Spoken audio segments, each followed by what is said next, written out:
hiring is a local game typically, right? Or it ends up being local, even if they don't, at some point it becomes local, right? Yeah. They're not flying in every day Right. typically, right? Yeah. So, they're in your backyard.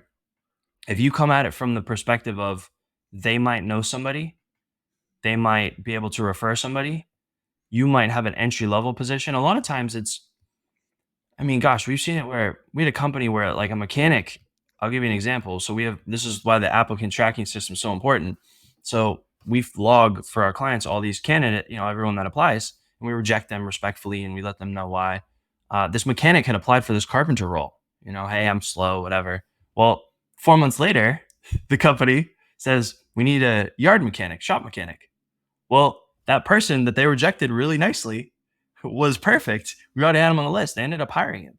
Yeah. And so I think it's there's a certain level of communication that I think, because ask yourself, what do other companies do and how can I do it different and how can I do it better?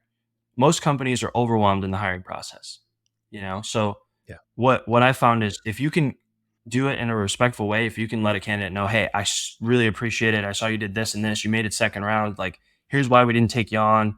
It's nothing personal. We'll let you know. What would you be interested in? Like, having that data logged and doing that in a really nice way opens the door, especially if you're doing like, project manager, usually getting people that are underqualified, but who knows? Maybe you need a project engineer later. Maybe you need some type of office assistant. Like, you're building a candidate pool. We can't, going back to that org chart, right?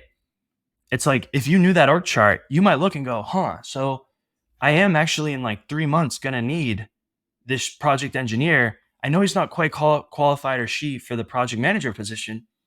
You know what? Hey, Alex, here's what I'm going to do. Can I interview you again in 2 months if you're available? Can I call you because I'm looking ahead at where we're going to be and I think you'd be a good fit? Like, all these little dial turns make a big difference in the process.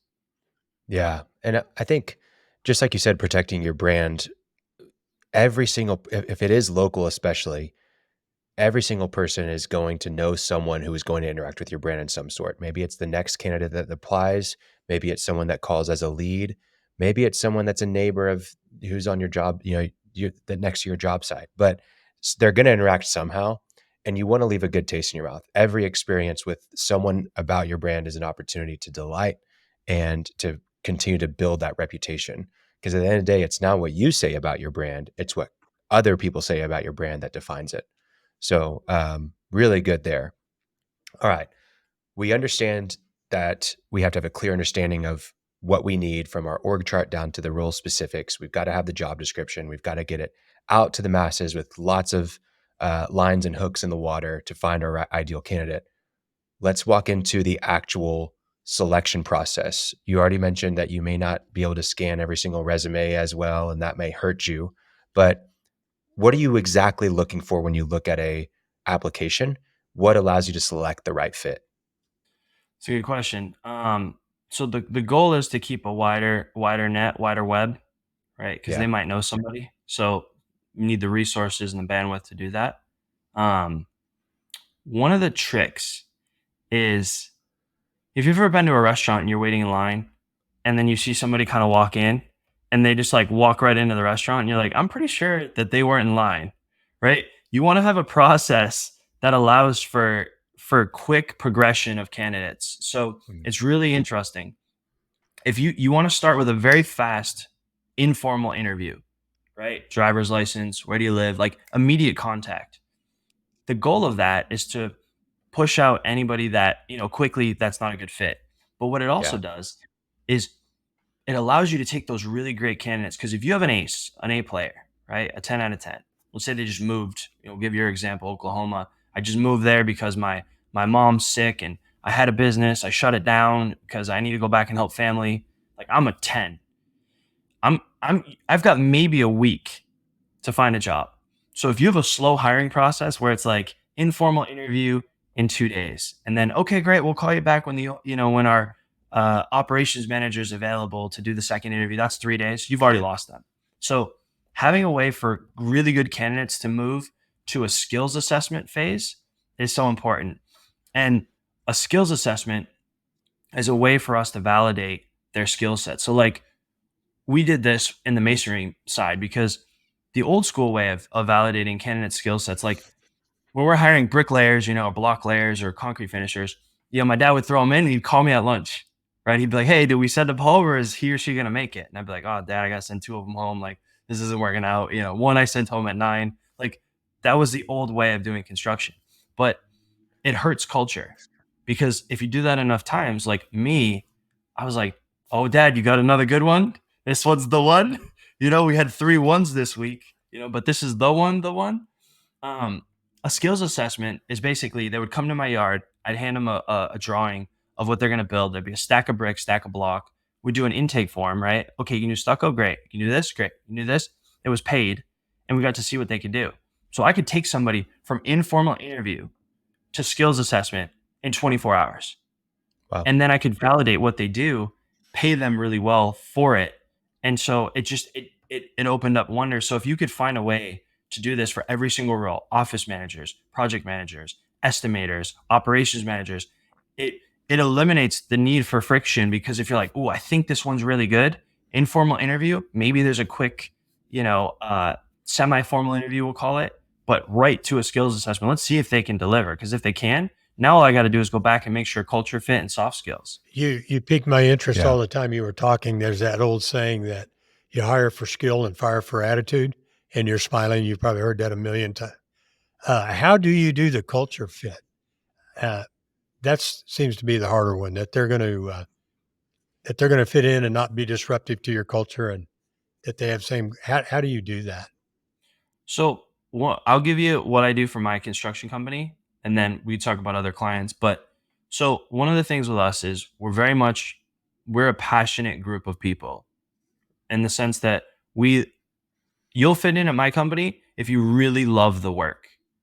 Right. You love masonry and concrete. Like you really love it. I mean, I know everything about it. I bricklayer 500, World of Concrete. Like, we go to the events. So we're like masonry and concrete fanatics. And so one of the things I do is during the interview process, we have questions and we ask, do you be passionate about the work? Give me an example, like all that generic stuff. But I ask one powerful question. Awesome. Do you have any photos of recent work that you've done that I could see? I can tell you with about 99% accuracy that if that person has a phone filled with beautiful photos that they took at the end of a job where the work is hosed down and it looks great and the sun is setting in the background because they worked a long day and they got that photo, every single one of us in my company has done that. Like that was me with my dad. My dad would be looking at it, Second, and then with my foreman. So you got to find, I gave that example to say you have to find the thing that, like, if culture is tough, right? You're gonna have to file down the edges. I think in this day and age, again, going back to the unicorn example, I don't believe that we're gonna find the perfect fit every time. I think it's like, I'm married, my daughter's 2, right? Like I think I learned that in life, some things you can work through and grow and work towards, and other things are non-negotiable.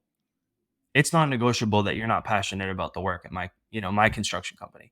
So what are the 1, 2, or 3 things that you define your culture the most, that you're like, hey, if they have this one thing, they're probably 80-90% a fit? And then what's 1 way or 2 ways, going back to the mosquitoes, right? The little things that you can validate that, and that'll tell you. I mean, the photos for us, I've done this so many times. I've had a project manager and I asked them, I'll be like, hey, did he have any photos of his phone? No, his phone was broken. Okay. You feel good about him? Yeah, we should hire him. Okay. We'll see. I'll put a note on my calendar for 2 weeks. Is so-and-so still working here? Question mark. 9 times out of 10, they're not. It's I just a have to weird thing. just mention this. About a year ago, we had uh, an episode, and I talked about Shepherd Concrete. Remember him, Khalil? Yeah. What a fantastic guy was. I mean, I bring him up all the time. Concrete guy.